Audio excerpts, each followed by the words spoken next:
Bismillahirrahmanirrahim. Assalamualaikum warahmatullahi wabarakatuh.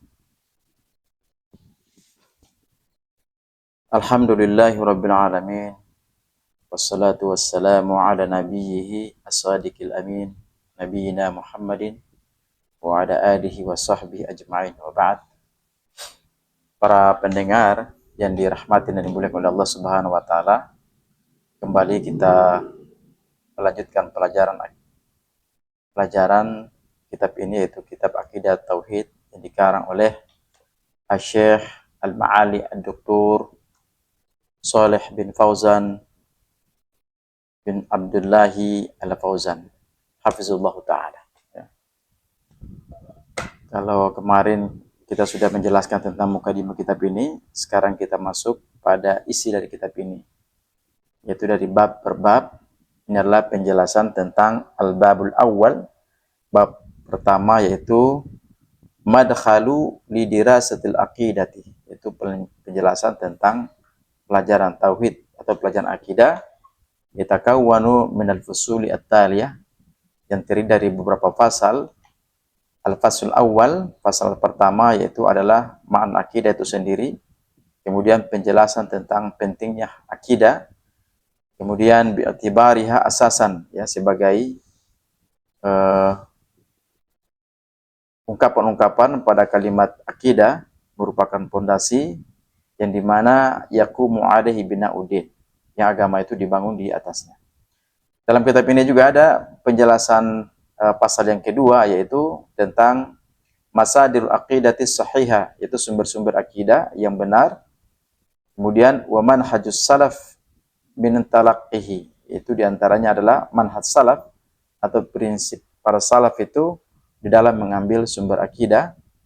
Kemudian dalam kitab ini juga beliau menjelaskan tentang ada pasal yang ketiga yang berkaitan dengan al-inhirafu 'anil aqidah, yaitu penyimpangan dari akidah itu sendiri, wasubulut tawaqqi minhu, dengan jalan-jalan seorang itu menjauhi daripada penyimpangan tersebut. Kita mulai dalam penjelasan pertama, para pendengar yang dimuliakan oleh Allah Subhanahu wa taala, yaitu adalah al-faslul awal fi bayanil aqidati wa bayanu ahamiyatiha bi'tibariha asasan yaqumu alaihi bina'uddin. Yaitu pasal pertama ini menjelaskan tentang masalah akidah, penjelasan tentang pentingnya akidah, dan juga ungkapan atau bahasan tentang masalah akidah itu sendiri sebagai dasar yang agama dibangun di atasnya. Kemudian Asy-Syaikh hafizullah ta'ala, beliau mendefinisikan al-aqidah lughatan. Ya, aqidah itu secara bahasa, beliau menuliskan di sini adalah makhuzatun minal aqdi wa huwa rabtu syai'in.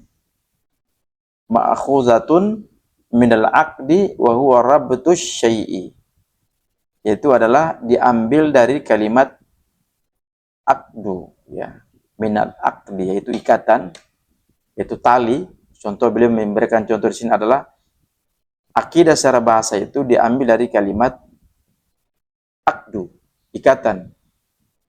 Beliau menjelaskan pula wa huwa rabtu syai'in, yaitu tali itu adalah bisa atau digunakan untuk mengikat sesuatu. Kemudian beliau mengatakan wa i'tiqadtu kaza, ya. Artinya beliau memberikan contoh dalam mendefinisikan bahwa itu diambil dari kalimat akdu atau ikatan yang mengikat sesuatu. Kemudian beliau memberikan contoh yang dimaksud adalah wa itaqattu, yaitu aku berkeyakinan demikian-demikian. Jadi seorang itu ketika dia menggunakan sebuah tali, maka sudah yakin tentu mengikat sesuatu tidak mungkin akan lepas. Akan lepas kalau diikat dengan kencang.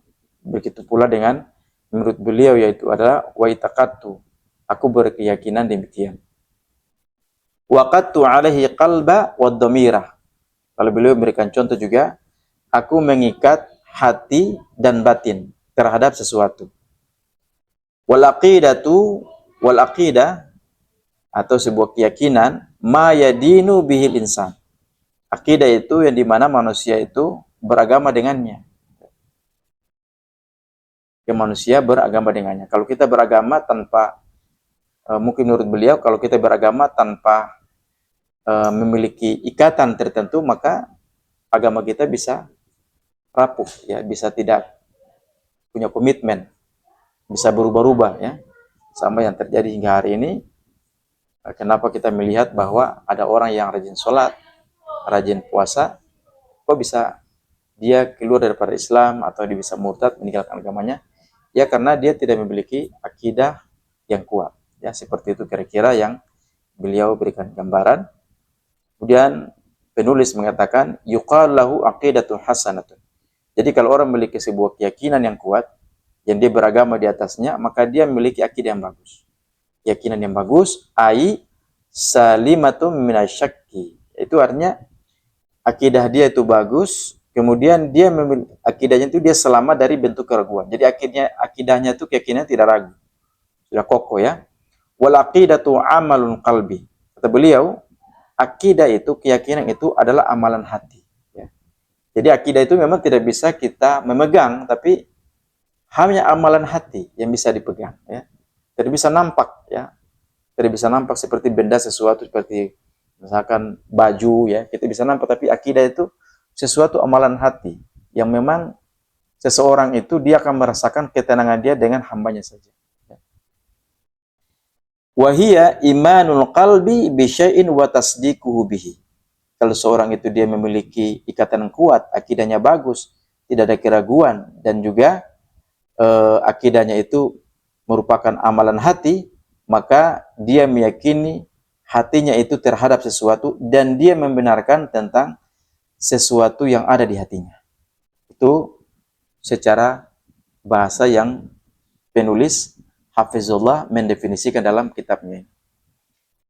Kemudian wal aqidatu syar'an, ya. Akidah secara syar'an atau secara syariat menurut beliau adalah hiya al-imanu billahi wa malaikatihi wa kutubihi wa rusulihi wal yaumil akhir. Jadi akidah itu secara syariat atau secara syar'an yaitu adalah beriman kepada Allah, beriman kepada para malaikatnya, beriman kepada kitab-kitabnya, kemudian beriman kepada para rasulnya, dan juga beriman kepada hari kiamat, ya. Beriman kepada hari akhir. Kemudian wal imanu bil qadri khairi wa syarrihi. Maka seorang juga pula harus dia meyakini beriman kepada qadar, ya, ketetapan yang baik baginya dan buruk baginya. Wa tusamma hadil arkanul iman. Maka inilah yang dinamakan dengan rukun iman. Para pendengar yang dimuliakan oleh Allah Subhanahu wa taala, di dalam buku beliau ini kemudian beliau juga menuliskan wa syari'atu tanqasimu ila qismain i'tiqadiyatun wa amaliyat, ya. I'tiqadiyatin wa amaliyatin. Jadi syariat itu menurut beliau terbagi menjadi dua bagian, ya. Ada yang dimaksud dengan i'tiqadiyat, i'tiqadiyatun atau amaliyatun. Maksudnya hanya keyakinan dan juga dengan amalan-amalan, ya, amalan perbuatan. Apa itu i'tiqadiyat? Kata beliau, fal i'tiqadiyatu hiya allati la tata'allaqu bi kaifiyatil amal. Maksud beliau adalah i'tiqadiyat ini adalah keyakinan ini adalah tidak keterkaitan dengan bagaimana tata cara beramal. Dia tidak ada keterkaitan dengan bagaimana tata cara beramal, namun, ya, fal aqdiyat, keyakinan itu adalah, kata beliau, mitlul i'tiqadu rububiyyatillahi wa wujubi ibadatihi. Ya.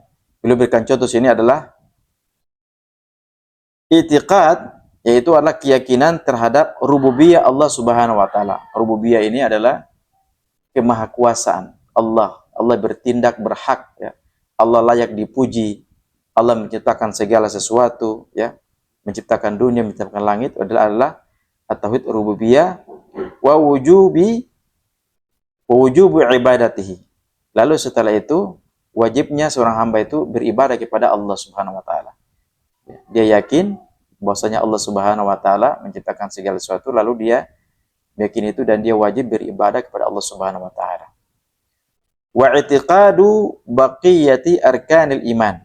Keyakinan itu menetapkan tentang rukun-rukun iman al-madhkurah yang disebutkan, ya. Yang disebutkan di atas tadi, wa tusamma asliyah. Dan ini namakan adalah sebuah asal atau pondasi. Kemudian yang kedua adalah syariat menurut beliau yang kedua adalah wal amaliyat, ya. Amaliyat, perbuatan-perbuatan. Wa hiya ma yata'allaqu bikaifiyatil amalu mithlu sholati wa zakati wa shaumi wa sair ahkamil amaliyah, ya. Wa tusamma far'iyah, ya. Amaliyah di sini menurut beliau adalah sesuatu yang ketergantungan, ya, ketergantungan dengan cara perbuatan amal.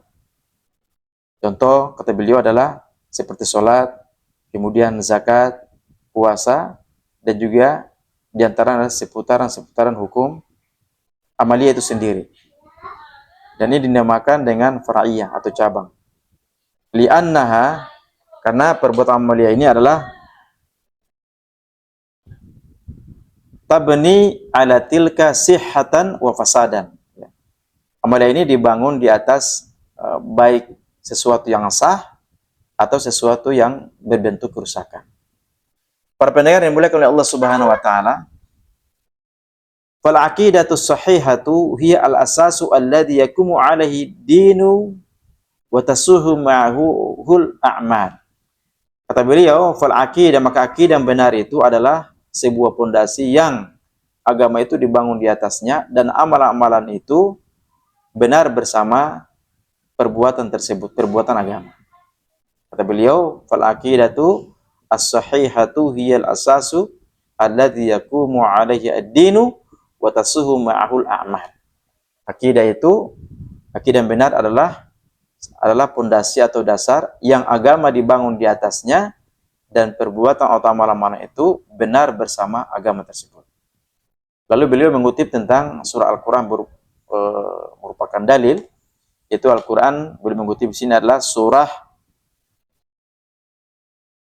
Al-Kahfi ayat 110. Allah mengatakan, a'udzubillahi minasyaitonirrajim. Faman kana yarju liqa'a rabbih falyamal amalan shalihan wa la yusyrik bi'ibadati rabbih ahadan. Maka barang siapa yang mengharapkan berjumpa dengan Rabb-nya, maka hendaklah dia melakukan perbuatan amalan yang saleh, wala yusyrik bi'ibadati rabbih ahadan, dan dia tidak boleh mempersekutukan ya dalam beribadah kepada Tuhannya sama sekali. Jangan seperti yang terjadi hari ini, banyak orang yang berjumpa dengan Allah Subhanahu wa taala namun dia banyak melakukan amalan-amalan yang berkaitan dengan kesyirikan kepada Allah Subhanahu wa taala. Yang kedua, beliau mengutip firman Allah Subhanahu wa taala tentang dalil tentang masalah akidah tersebut, yaitu surah Az-Zumar ayat 65. Allah juga mengatakan, wa laqad uhiya ilaika wa ilal ladzina min qablika la in asyrakta la yahbatanna 'amaluka wa la takunanna minal khasirin. Maka sungguh telah diwahyukan kepada engkau di sini adalah kembali kepada Nabi Muhammad sallallahu alaihi wasallam, dan juga orang-orang sebelum engkau, sebelum di sini adalah para rasul, lain asyraktah, dan jika engkau telah bersekutu, la yahbatanna amaluka, maka sungguhnya lenyaplah amalanmu, wala takunanna minal khasirin, maka sungguhnya engkau termasuk bagian daripada orang-orang yang merugi. Para pendengar yang mulia oleh Allah Subhanahu wa taala, beliau berdalil dengan ayat Az-Zumar ini memberikan gambaran kepada kaum muslimin dan muslimat bahwa siapa saja yang mengikuti Rasul sallallahu alaihi wasallam, nabi terakhir kita ini, adalah jika beribadah kepada Allah Subhanahu wa taala dan sering dia melakukan perbuatan syirik, walaupun dia sudah melakukan sholat, haji, puasa dan sebagainya, tapi dia suka masih perbuatan syirik, masih pergi ke orang-orang yang menganggap pintar, ke tukang ramal, para dukun untuk meramal perkara gaib, maka sudah tentunya maka amalan ibadah tadi yang saya sebutkan itu maka akan batal. Dan Allah mengatakan di sini wala takunanna minal khasirin, dan bisa jadi dia termasuk orang-orang yang nanti merugi karena amalannya hilang. Ya, amalannya hilang. Kemudian Asy-Syaikh Hafizullah taala, ya, penulis ini, beliau berdalil pula dengan surah Az-Zumar ayat 2 dan 3 tentang dalil masalah tauhid, fa'budullaha mukhlishan lahuddin. Maka hendaklah beribadah kepada Allah Subhanahu wa taala dengan ikhlas, ya baginya lah itulah agama, adalah ala lillahi dinu al khalis. Ingatlah, hanya bagi Allah saja agama yang ikhlas. Fadalat hadhil ayatul karimah, kata beliau, ini merupakan dalil-dalil ayat yang sangat mulia, wa ma jaa bi ma'naha, yang ada pada makna pada ayat tersebut, wa huwa katsir, dan ini merupakan banyak ya dalam Quran tentang dalil-dalil yang keterkaitan dengan masalah tauhid. Ala annal a'mala la tuqbalu illa idza kana khalisatan minasyirk. Bahwasanya amalan-amalan itu tidak akan diterima terkecuali ya amalan itu dilakukan dengan cara ikhlas atau murni, bersih dari perbuatan syirik. Kemudian penulis mengatakan, wa min thamma kana ihtimamur rusul. Maka dari sanalah ya perhatian para rasul salawatullahi wassalamuhu alaihim, perhatian para rasul bi islahil aqidatil awwalan. Jadi boleh menggambarkan di sini adalah dari sanalah perhatian para rasul ya untuk memperbaiki akidah ya, memperbaiki akidah umatnya. Fa awwala ma yad'una aqwamahum ila ibadatillahi wahda.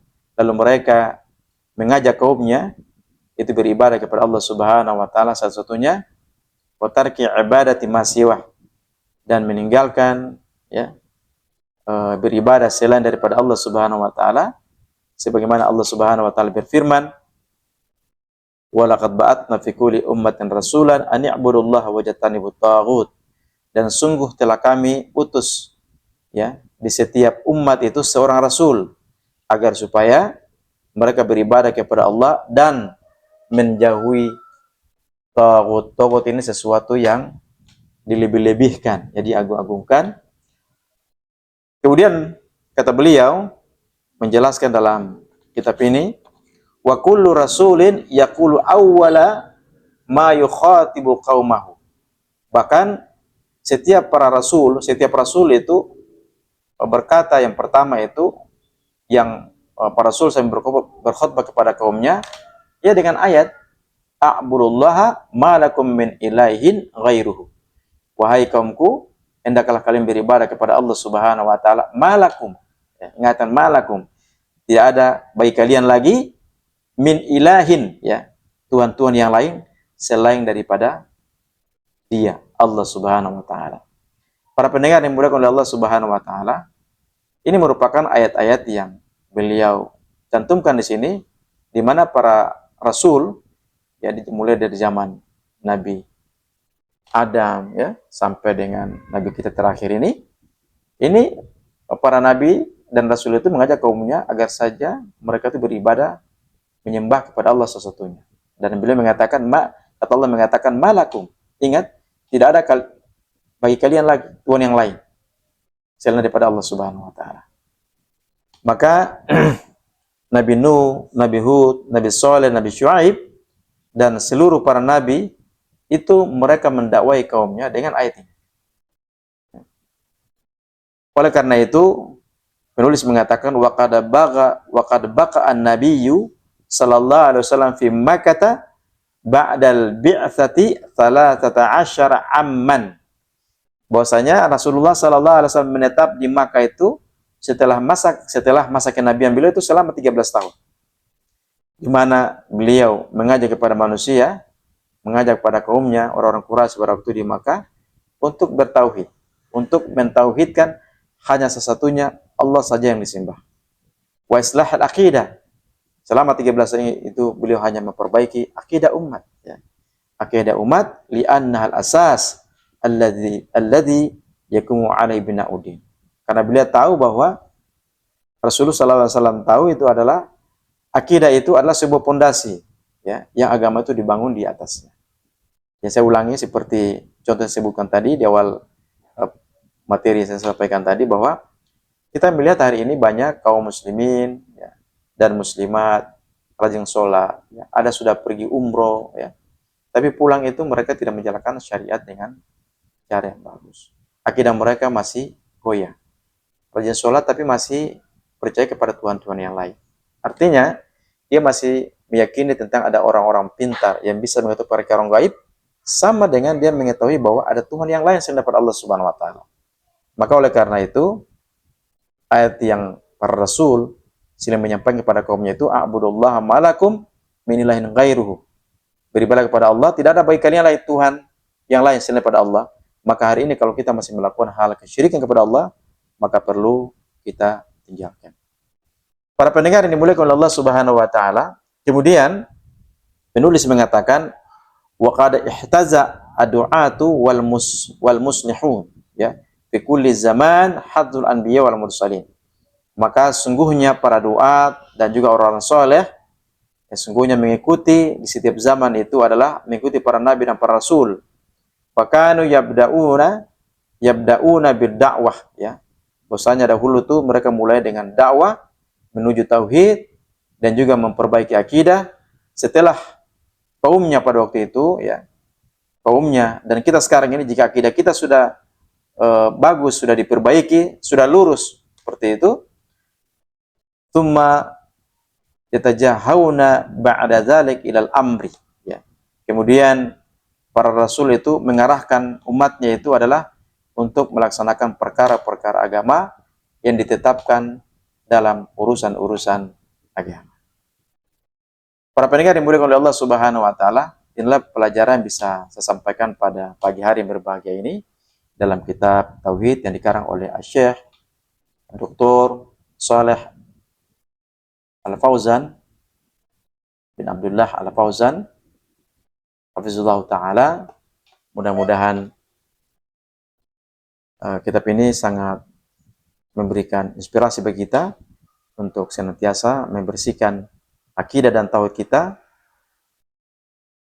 supaya kita beribadah kepada Allah dengan ikhlas dan murni. Hanya di sisi Allah Subhanahu wa taala kita berharap agar amalan kita diterima. Subhanallah bihamdik asyhadu an la ilaha illa anta astaghfiruka wa atubu ilaik. Wassalamualaikum warahmatullahi wabarakatuh.